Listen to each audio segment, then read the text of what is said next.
Trésor, mémoire de radio, présente. 13os, mémoire de radio, presente. 13os, mémoire de radio, presenta.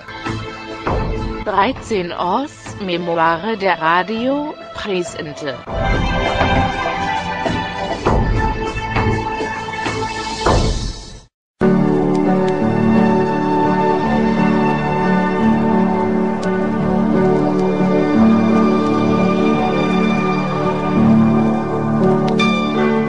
On commence par l'admirer. On voudrait lui ressembler.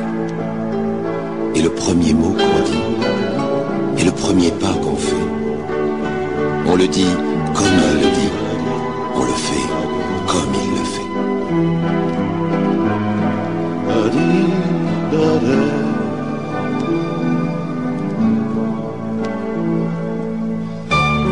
On le met dans nos dessins, on en parle à nos copains, on est son petit bonhomme.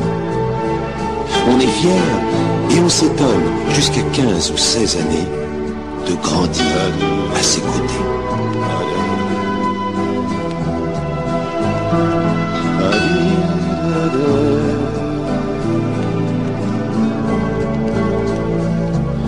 Lorsque l'on a du chagrin, un carnet moins que moyen ou un bobo qui fait mal, on lui arrache son journal et on grimpe sur ses genoux, se blottir jour contre jour. On le presse de nos questions. Qu'est-ce que c'est? Pourquoi faut-il? Et quelquefois il nous répond: nom de Dieu, laisse-moi tranquille. Mais souvent, il fait semblant d'être aussi un peu savant.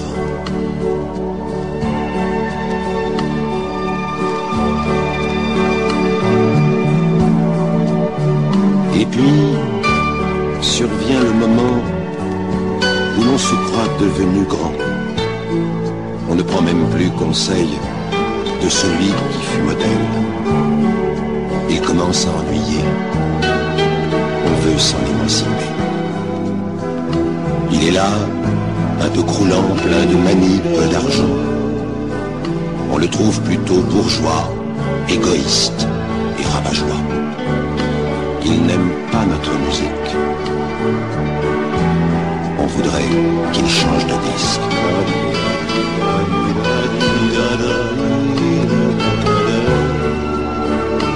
On en a vraiment ras-le-bol. On se tourne vers d'autres idoles, les médiocres ou les géniales, vers la drogue ou l'idéal. Et à tort ou à raison, on se tire de la maison. On revient tous les dimanches. Une manière de faire la manche.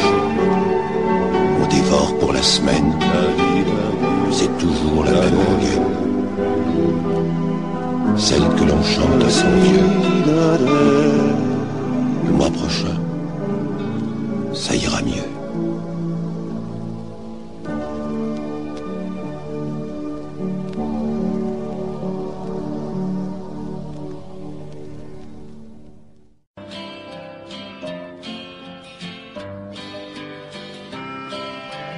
Si je t'écris, mon ami, de ce désert où je marche à l'heure où toi tu t'arraches à tes rêves et à ton lit, c'est que j'ai enfin compris que, dans l'infiniment grand, on n'est pas le plus petit, comme on n'est pas le plus grand dans l'infiniment petit. Oh, cela n'est rien. Rien qu'une idée à peine jetée sur le papier. Depuis toujours, je croyais que le désert était dunes, plages de sable, de galets, ou bien même cratères de lune. Mais je me suis aperçu, sans aller vraiment très loin, ni avoir de double vue, que voyager serait vain, car il est au coin de la rue.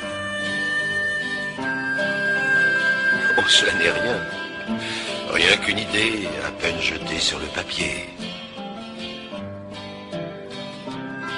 Qu'il soit au Gard ou Tassili, Harar ou bien Gobi, d'Australie ou d'Arabie, Tibesti ou Sinaï, il suffit soudain de peu, d'un amour dit malheureux, d'un humour malencontreux, pour se retrouver perdu dans l'une de ces étendues. Oh, cela n'est rien, rien qu'une idée, à peine jetée sur le papier. Si je t'écris, mon ami, de ce désert où je marche, à l'heure où toi tu attaches à toute chose un nouveau prix, c'est que j'ai enfin compris qu'on peut traverser la vie autrement qu'avec envie, et que l'envie de la vie est le seul désir permis. Oh, cela n'est rien, rien qu'une idée, à peine jetée sur le papier. Si je t'écris, mon ami, de ce désert où je marche, à l'heure où toi tu t'arraches à tes rêves et à ton lit, c'est que j'ai enfin compris que dans l'infiniment grand, on n'est pas le plus petit, comme on n'est pas le plus grand dans l'infiniment petit.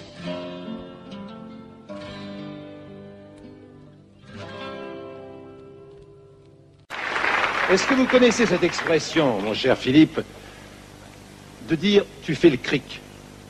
Non. Non, vous n'avez jamais fait le cric. Non, j'ai raconté des cracks parfois, mais j'ai jamais je fait suis le sûr cric. que tous, autant Qu'est-ce que ça veut dire? Nous avons fait le cric. Ben, c'est une histoire. C'est une histoire. Ça se passe sur une route, la nuit. C'est un monsieur qui est tout seul dans son automobile. Il roule et il tombe un de ces petits crachins comme la Normandie dans le secret. Et en pleine campagne, en race campagne, à 3 km de tout village, paf, il crève. Bon, c'est le corps qui est déjà crevé normalement, mais là, sous la flotte, la nuit, comme ça, il est 3 heures du matin en plus de ça, il rentre très très tard chez lui. Il est déjà pas très content. Il va chercher son cric dans la malle arrière, il ouvre la malle arrière, et là il s'aperçoit que le cric n'est pas dans la malle arrière. Car en effet, il s'en est servi pour faire un bricolage chez lui il y a 48 heures, et ce couillon, il a oublié de l'emmener dans la voiture.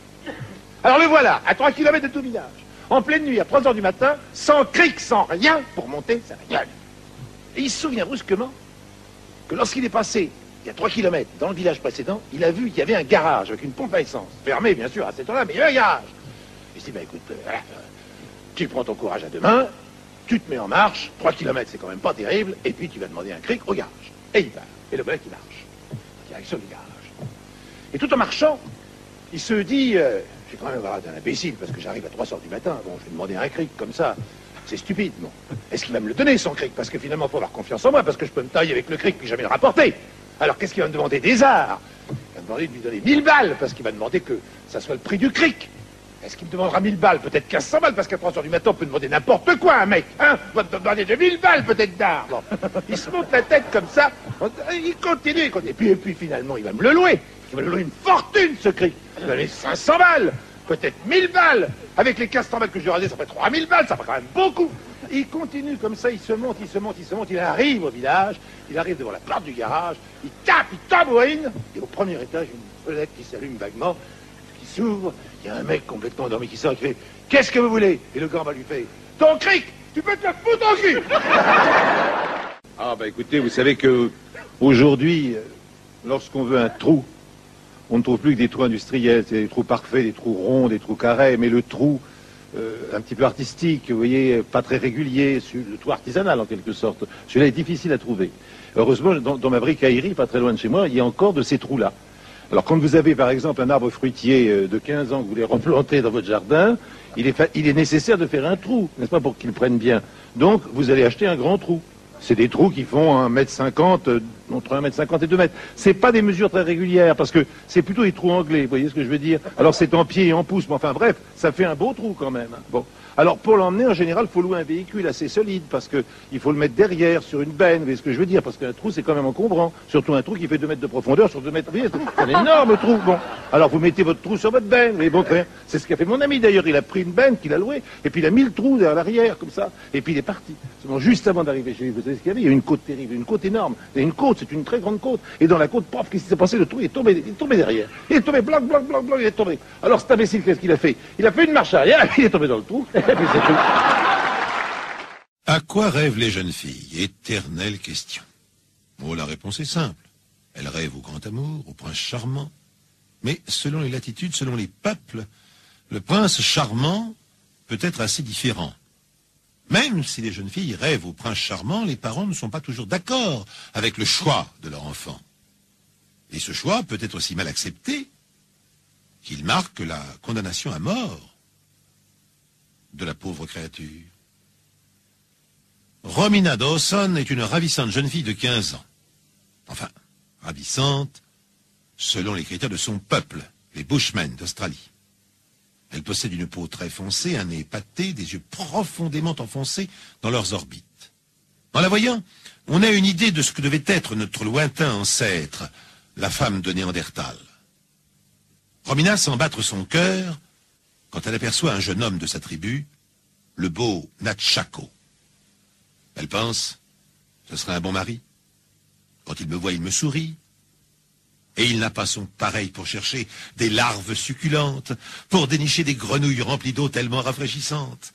Avec lui, je serais heureuse. Il me ferait de beaux enfants. Romina rêve, car son mariage doit avant tout obéir à tout un code de règles strictes et compliquées. Le cœur n'a aucun droit à la parole. Ce qui compte, c'est le totem du futur époux, son appartenance à un groupe tribal précis. L'amour, ce n'est qu'un détail. Mais Romina, une des dernières représentantes des Bushmen australiens décimés par la conquête britannique, a des idées plus modernes. Elle veut Natchako et refuse obstinément de regarder celui que son père lui destine. Comme Romina est une jeune fille décidée, elle parvient à ses fins, et quelques mois plus tard, elle épouse le beau Natchako malgré la décision de la tribu. Elle semble heureuse, et au bout d'1 an, elle donne le jour à un beau bébé. Elle vit dans le bonheur malgré son crime. Le père de Romina rencontre un membre de la tribu, le sorcier. Peu de gens connaissent la véritable identité du sorcier, c'est un secret. Le sorcier, le Kurdaitcha, laisse tomber son verdict. La mort. Je m'en occupe.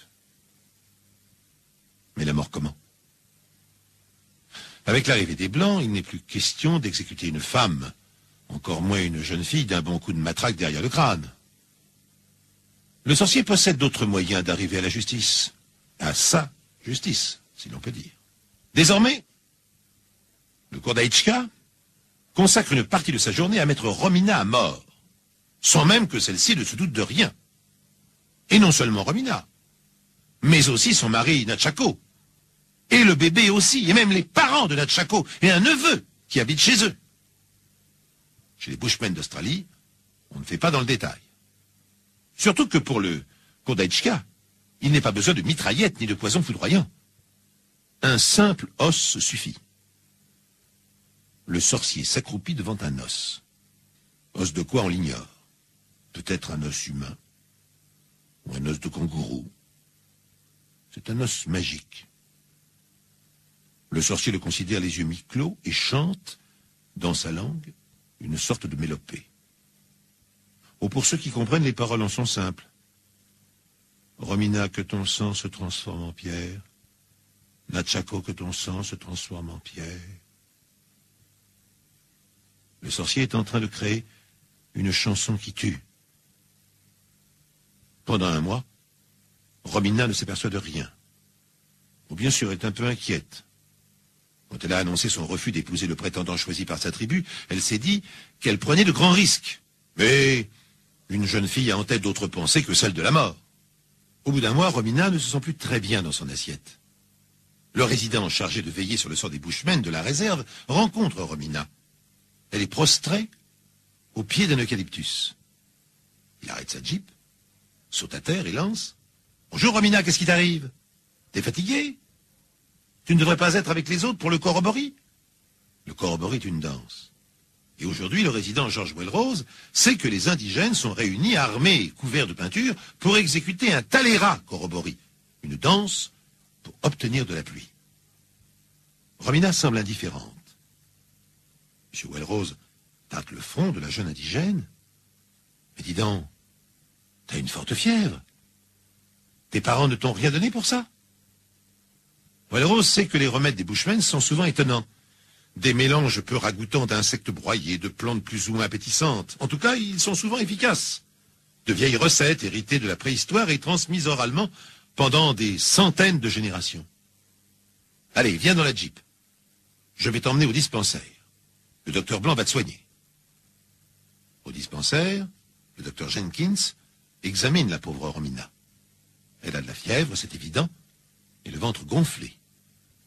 mais impossible de diagnostiquer aucune maladie connue des Européens. Qui irait penser que cela puisse être l'effet d'une chanson qui tue, marmonnée depuis 1 mois, devant un os magique? En ramenant Romina vers sa tribu, George Welrose, qui est au courant de tout, demande: « Et ce mariage, es-tu heureuse? Tu as un bon mari? J'ai appris que tu avais un beau bébé? Ton mari a un bon métier? C'est un bon tondeur de moutons. » Romina sort un peu de son état comateux pour faire un signe de tête. Non, elle n'est pas contente. Elle dit dans un anglais approximatif: « Le sorcier est venu chez nous, un soir. Il tenait un os à la main. Et il l'a tendu vers mon bébé que je venais de coucher pour la nuit. Mon bébé a commencé à suffoquer. Et il est mort en moins d'1 heure. » « Ton bébé est mort? Tu l'as dit à la police? » Romina ne répond pas. Welrose, tout en gardant les yeux sur la piste poudreuse, réfléchit. Elle a refusé le fiancé choisi par sa tribu. Oh, que je n'aime pas ça. Si ça se trouve, elle est envoûtée par un fichu sorcier et ses recettes maléfiques. Sans en connaître les détails, Welrose est au courant des pratiques magiques des Bushmen. Pour un Européen, il s'agit de suggestion pure, et ces envoûtements ne fondent l'effet qu'à une seule condition: que celui qui en est l'objet y croit. Mais sait-on jamais? On a vu les Européens en pleine forme succombant rapidement à des maladies inconnues, tout simplement parce qu'ils étaient entrés en conflit avec des sorciers indigènes. Welrose annonce: « Il faudrait que je découvre qui est le sorcier de la tribu. » En fait, Welrose, s'il l'identifie, a l'intention de faire avouer au sorcier qu'il se livre à de mauvaises manœuvres contre Romina. Si le sorcier est lancé dans une opération de magie noire, il fuira tout contact humain. Ce sera déjà un indice. Et puis, il s'abstiendra de se laver. Pour bien faire, il faudrait que je le voie quand il dort. S'il est lancé dans ses pratiques magiques, il dormira avec la tête posée sur un de ces os magiques dont ils ont le secret. Il faudrait le surprendre en plein sommeil. Welrose se souvient de ce que lui a confié Andy Sistage, son prédécesseur au poste de résident, 15 ans auparavant. Cela l'avait fait rire aux éclats. Mais Sistage avait insisté: « Ne riez pas. Personnellement, je prends ces pratiques très au sérieux. Ces Bushmen ont certainement conservé des pouvoirs que nous avons perdus avec le christianisme et la civilisation. Des pouvoirs et des secrets aussi. Quand le sorcier a dormi plusieurs nuits la tête sur son os magique, il arrive qu'il en vienne à rêver de la victime qu'il a choisi de faire mourir. Et pour lui, il ne lui reste plus qu'à terminer l'opération. » « Ah bon, vraiment? Et en faisant quoi? » Tout simplement en jetant l'os magique dans un feu. Avant de brûler l'os, il en colmate les 2 extrémités avec de la cire d'abeille. C'est pour que l'âme de la victime reste prisonnière à l'intérieur. Et puis il jette l'os au feu. C'est à ce moment que la victime entre en agonie. Elle meurt souvent dans d'atroces souffrances. Souffrances que les médecins blancs sont impuissants à soulager. Voilà, je vous livre les faits tels que je les ai constatés plusieurs fois. Welrose, une fois qu'il a déposé Romina chez elle, se rend au poste de police. Vous savez que le bébé de Romina Dawson, la femme de Chaco, le tondeur de moutons, est mort brusquement après qu'il ait reçu la visite d'un sorcier? Parfaitement, nous avons fait une enquête. Nous avons même coffré 3 sages de la tribu, mais ils ont obstinément refusé de nous révéler l'identité de leur sorcier. Même Romina et son mari ne veulent pas l'identifier. Quand Welrose revoit Romina, elle est à nouveau prostrée. À présent, elle connaît le sort qui l'attend. Je vais mourir, je le sais. Toutes les femmes de ma tribu le savent aussi. Elles ont coupé leurs cheveux au ras des yeux. Ça veut dire qu'elles attendent ma mort. Désormais, Welrose et la police surveillent les indigènes de près. Un soir, ils sont amenés à disperser une réunion.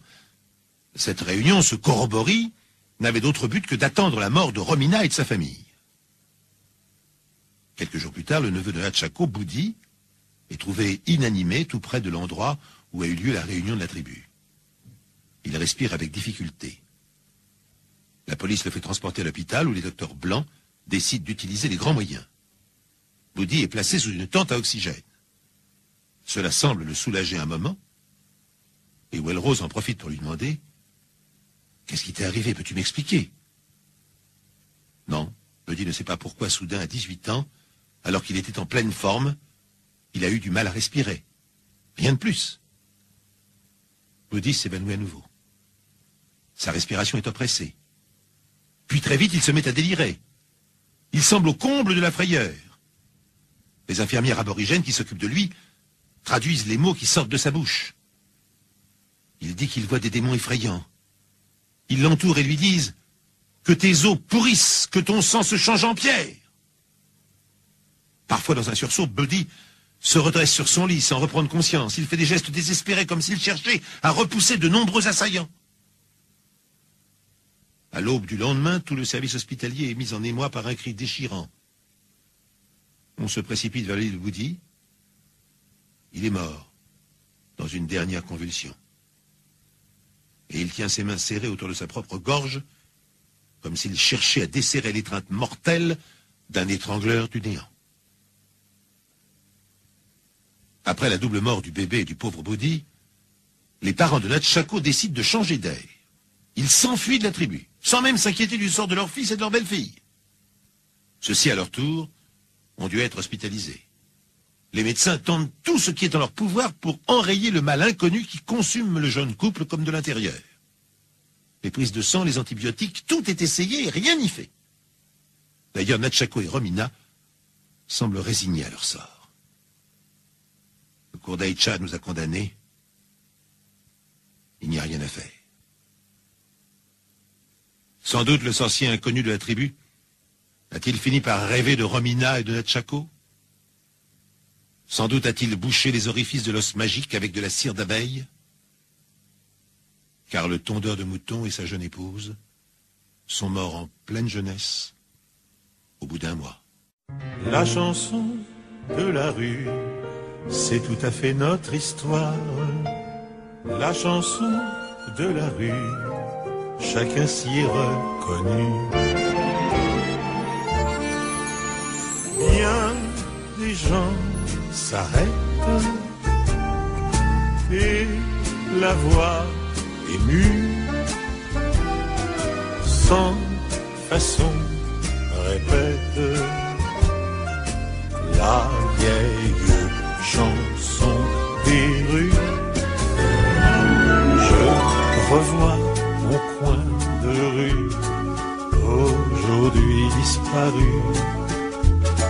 Je me souviens d'un triste soir où le cœur sans espoir, j'ai donné des soirées à étonner les princes dans cette chambre usée par 3 siècles d'amour. J'ai dans l'oreille encore le vieux parquet qui grince et nos chansons ivrognes à la pointe du jour. Au milieu de l'étang, connaissez-vous mon île, ma petite île, fraîche comme un matin d'avril, pour cacher notre amour et nos rêves tranquilles. Ce domicile, chérie, vous plaira-t-il? Nanana, je vous aime, chantez la rengaine, nanana, mon amour. Des paroles sans rien de sublime, pourvu que la rime amène toujours. Il ira le sort des amants lassés, dont les doux prénoms se sont effacés.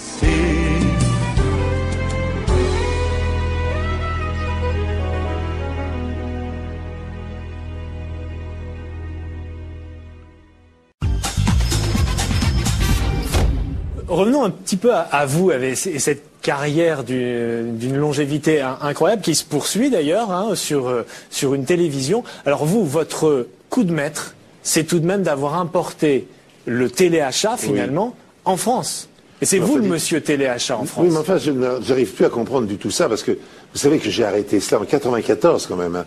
Ça fait un moment. Hein. Mais la relève, depuis 13 ans, je ne suis pour plus rien du tout dans cette affaire. J'ai vendu mes parts, j'ai vendu les sociétés. Enfin, je ne suis plus pour rien dans le téléachat du tout. Et là, c'est très drôle parce que descendance qui continue quand même. Oui, il y a mon fils, je le sais. Oui. Mais je veux dire que... Rien que ça, je veux dire. C'est juste... non, mais attendez, mais c'est pas moi, mon fils, c'est mon fils, et fort heureusement. Et je dois dire que je suis toujours saisi quand je vois des gens qui m'appellent, disent donc on voudrait faire un papier sur le téléachat, mais j'ai dit je ne suis plus au courant de rien du tout. Je ne m'en occupe plus du tout. La technique n'a pas tellement changé. Pardon ? La technique n'a pas tellement changé. C'est vrai, vous avez raison. Il faut du bagou, il faut... Je dirais que si je m'occupais encore du téléachat, je pense que je ferais en sorte que la technique change.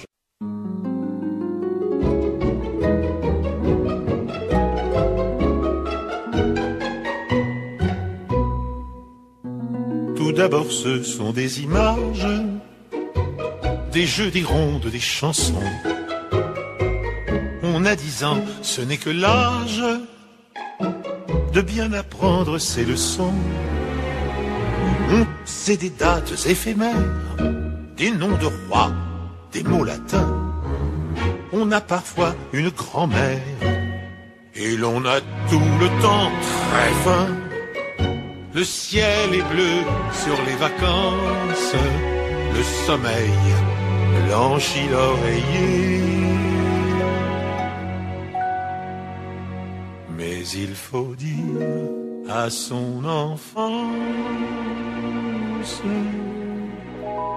bye bye, bye bye. Puis voici d'autres paysages, des fleurs, des danses, des grelots. On a 20 ans, ce n'est que l'âge où le champagne coule à flot. On court après d'autres mirages. On a 30 ans, 40. Et puis, voici qu'un jour, près du visage, les cheveux bruns deviennent gris. On veut la gloire et la richesse. On poursuit ce qu'on voit briller. Mais il faut dire à sa jeunesse bye bye, bye bye. Un soir, c'est la fin du voyage. On a passé le pont tremblant. Et voici qu'autour du visage, les cheveux gris deviennent blancs. On sait quand vient cette seconde, combien l'orgueil était trompeur, et qu'il n'est rien qui vaille au monde. Un peu d'amour et de bonheur, le pauvre cœur par élégance veut encore un instant crâner. Mais il faut dire à l'existence bye bye, bye bye.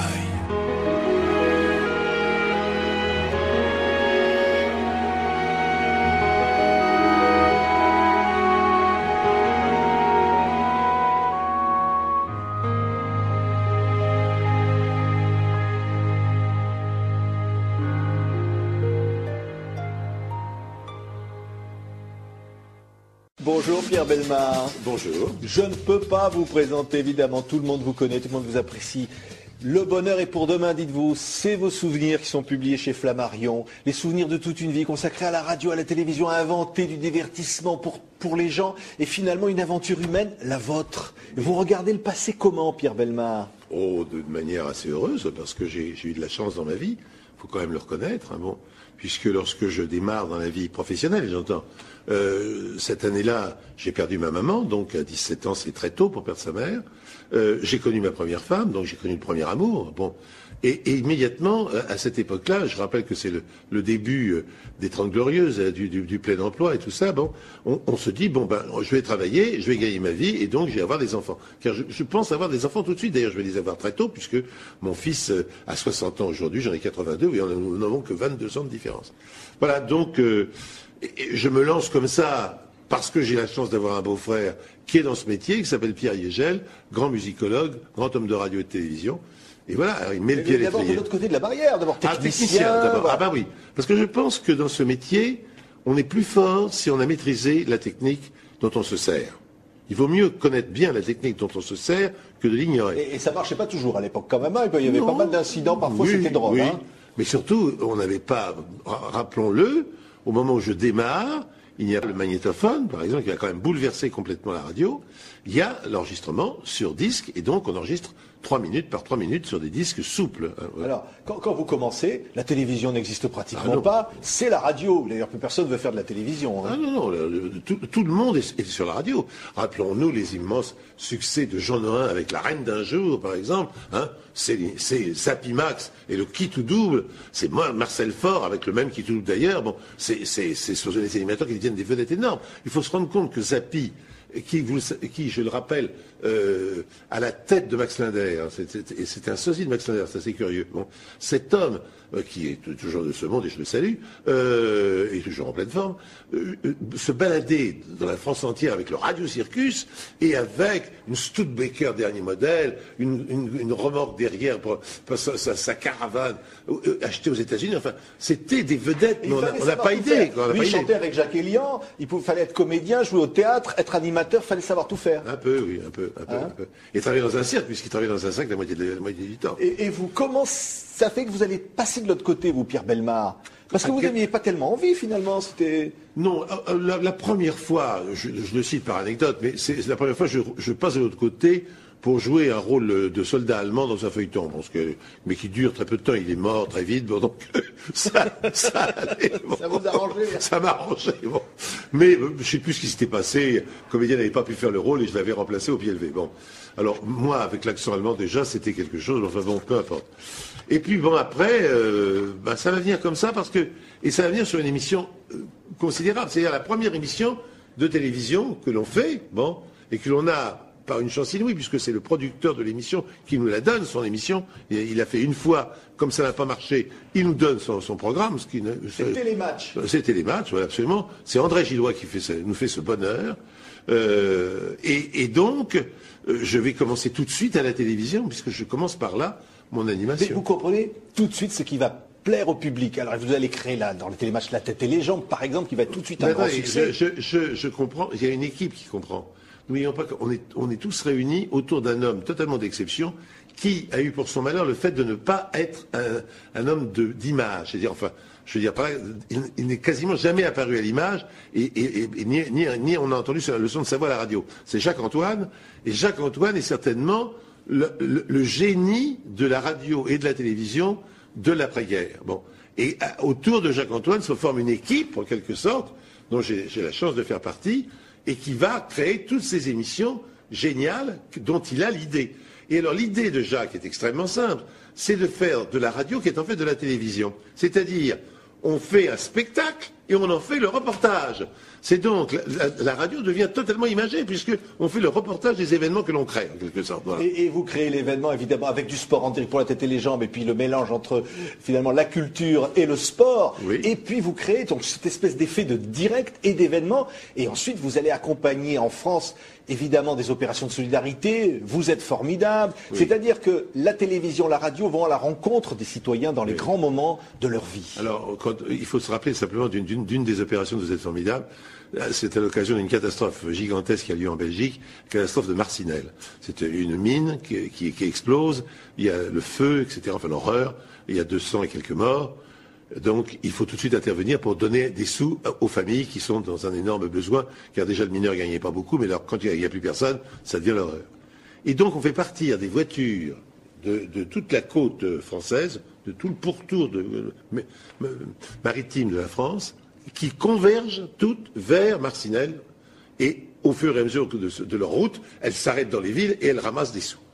Ça va durer 3-4 jours, le parcours entre le départ des voitures les plus lointaines et leur arrivée à Marcinelle. Or, pendant ces 3-4 jours, elles sont marquées, on leur a dit, mais elles ont mis la marque elles-mêmes. On leur a fait une totale confiance. Donc ces gens reçoivent de l'argent avec un engagement oral qu'on a eu de leur part. Bon.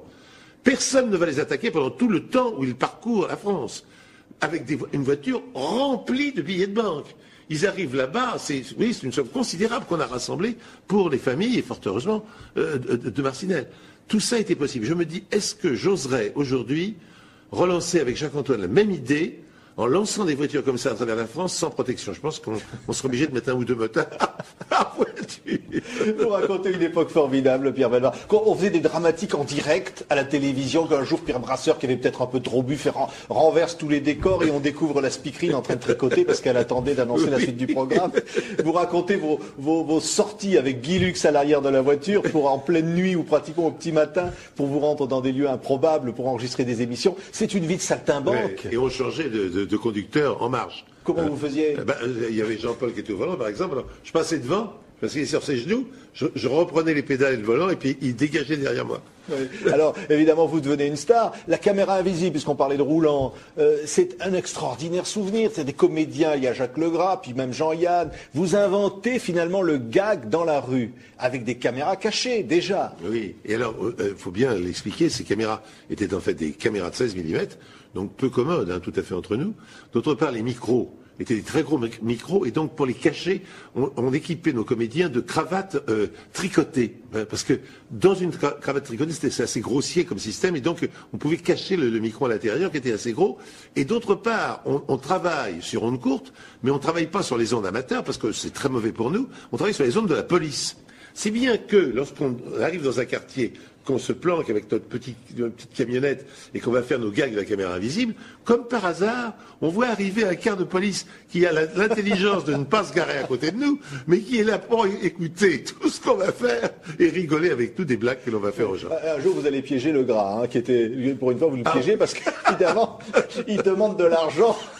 Il est d'accord pour acheter les billets de 50, les billets de 50 francs vont être démonétisés, donc il les rachète 25. C'est l'escroquerie absolument totale, et il rentre dans une boutique pour faire son numéro, et là il y a un vrai commissaire de police. Qu'est-ce que c'est que ça, monsieur? Mais c'est des escroqueries?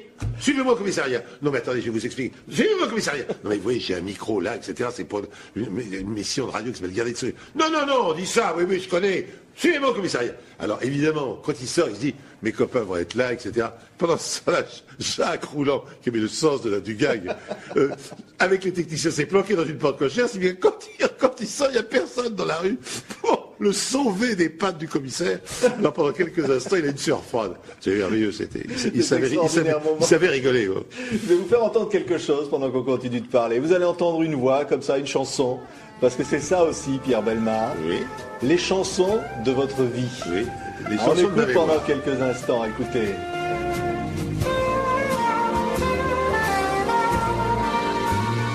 On y parle de tristesse, de rêve et d'amour déçus, et du regret que vous laisse les amours qui ne sont plus. Il y a des gens s'arrêtent. On vous sent heureux là, Pierre Bellemare. Oui. Pourquoi ces chansons sont importantes? Pourquoi vous les chantez? Vous avez sorti ce disque j'ai eu envie de formidable. chanter des mélodies qui m'avaient beaucoup plu, qui avaient marqué mon enfance. Ça, la chanson des Russes, une chanson que lance Sablon en 38. Et comme c'est la guerre qui arrive tout de suite derrière, ça va pas marcher. Donc elle est inconnue, cette chanson magnifique. J'ai eu envie de reprendre des très grands succès de Charles Trenet, des très grands succès de Yves Montand, un succès magnifique de Bourvil, enfin bref, des chansons que j'aime et qui, grosso modo, marquent ma vie des années 40 aux années 70. Parce que vous avez toujours eu un air sur les lèvres, une chanson comme ça, oui, c'est vrai. qui vous a guidé, qui vous a accompagné dans la vie. Alors je retiens très bien la musique. Je suis, sur le plan de la mélodie, je n'ai aucun souci. Par contre, je suis incapable de retenir les paroles. C'est très bizarre, mais c'est ainsi. Donc, notes de musique. Oui, je sais ça, mais je vais pas aller plus loin. Oui, non, mais c'est vrai, c'est très curieux. Elles ont plié bout de tige. Oui, je sais. Parfum des souvenirs. Non, mais Il faudra que je fasse un gros effort. Alors, pourquoi? Il y a une chanson dont je me souviens, et alors, celle-là, pourquoi? Une chanson de traînée qui est Revoir Paris. Vous savez, Revoir Paris, un petit séjour d'un mois.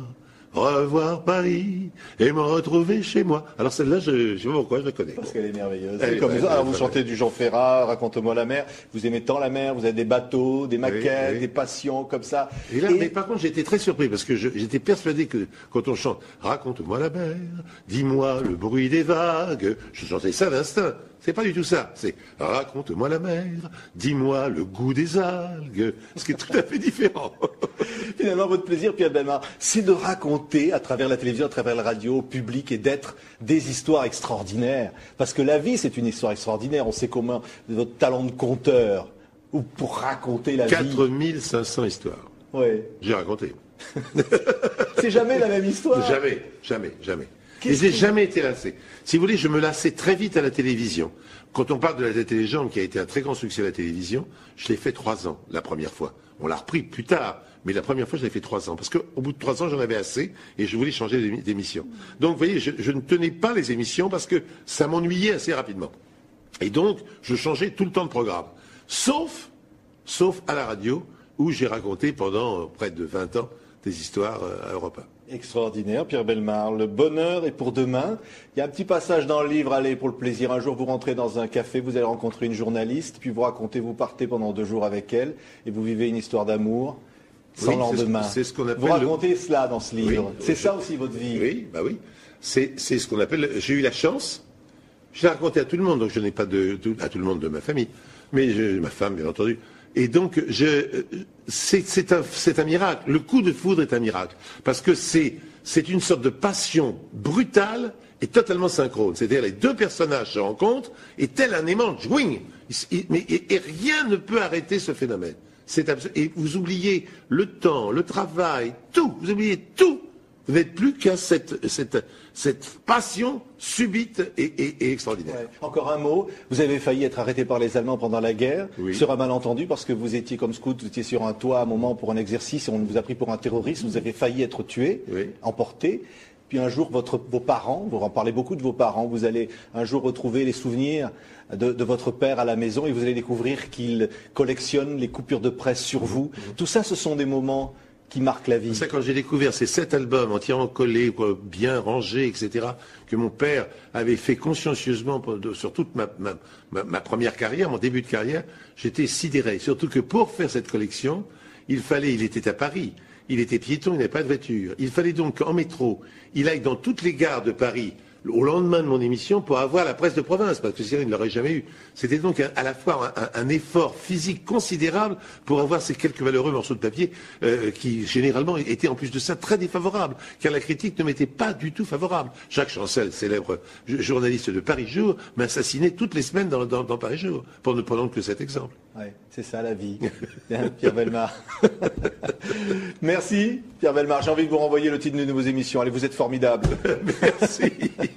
Le bonheur est pour demain, est publié chez Flammarion. Merci d'avoir été notre invité. Merci à vous.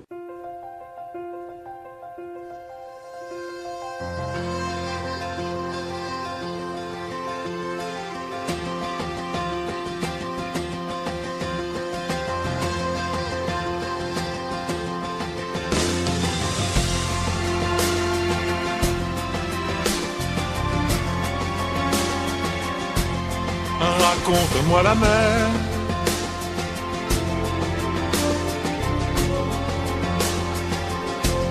Dis-moi le goût des algues.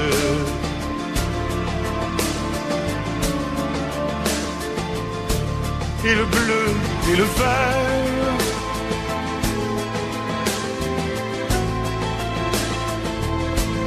Qui dansent sur les vagues.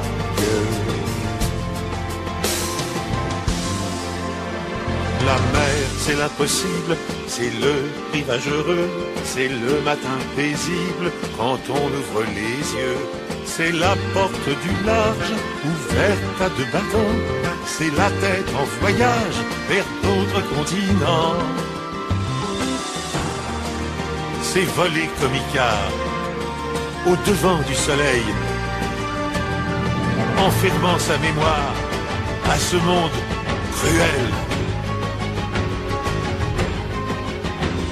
La mer, c'est le désir de ce pays d'amour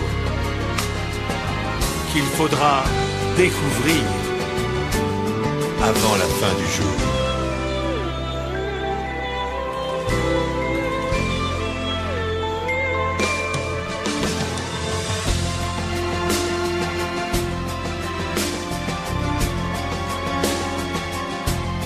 Raconte-moi la mer,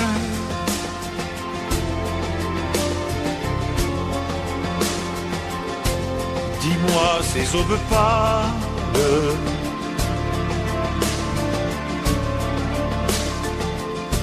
et le bleu et le vert,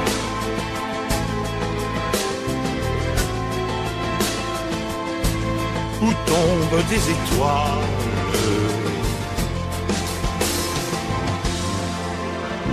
La mer, c'est l'innocence du paradis perdu, le jardin de l'enfance où rien ne chante plus. C'est l'écume et le sable, toujours recommencer, et la vie est semblable au rythme des marais. C'est l'infinie détresse des choses qui s'en vont, c'est tout ce qui nous laisse à la morte saison.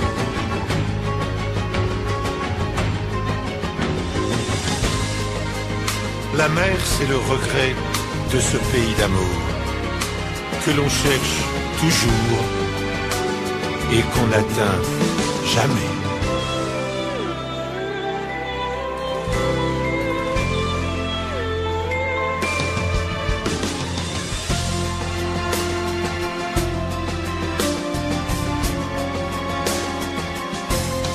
Raconte-moi la mer.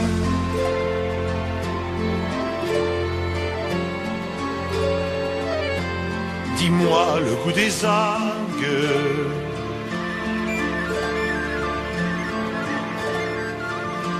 et le bleu et le vert,